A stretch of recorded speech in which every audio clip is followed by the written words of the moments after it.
saya telah mencipta satu formula palatau nama dia ROX. ROX ni return on OPEX. Biasa kita dengar ROI, betul tak? So, ROI pulangan keuntungan. ROX adalah pulangan profit tapi daripada OPEX. Okey. Saya perkenalkan benda ni sebab saya nak tahu bisnes saya yang buat 3 juta ni healthy tak healthy. Contoh.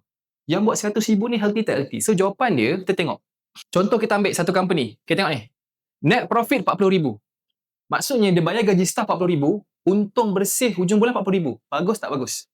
Baguslah sebenarnya. Sebab dia setiap bulan, dia boleh ada sebulan cash reserve. Faham tak? Setiap bulan, dia boleh menyimpan sebulan. Contoh bulan depan, bos kata nak tutup company. Boleh tak?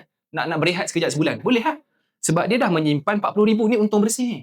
Maksudnya dah bayar gaji bos, gaji staff, gaji semua orang ni, dah bayar gaji-gaji termasuk gaji bos, still ada balance 40,000. Maksudnya healthy lah. Okay. Maksudnya RM1 bayar OPEX menghasilkan RM1 untung bersih. Bagus lah kan? Okay, yang tak bagus pula. Tengok.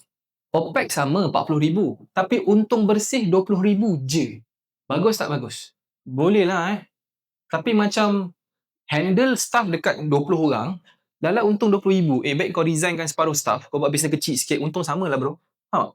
Sebuah dah lewat kedai mamak yang dah pisang buat bisnes. Kan? So, ini tak healthy. Sebenarnya, lagi teruk apa? 40,000 untung 10,000.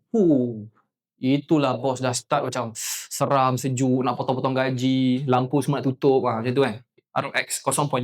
Kita tengok pula yang ni. Ini, ni lagi teruk lah. Ni hasil ni. 40 untung 10,000. Seram tak? Dia macam kereta je bisnes ni. Kan? Bisnes ni kereta.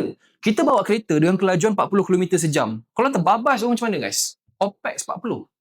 Sebab tu bila awak punya profit tinggi, awak bawa kereta pun stable. Tayar ada 8. Macam tu ibarat dia.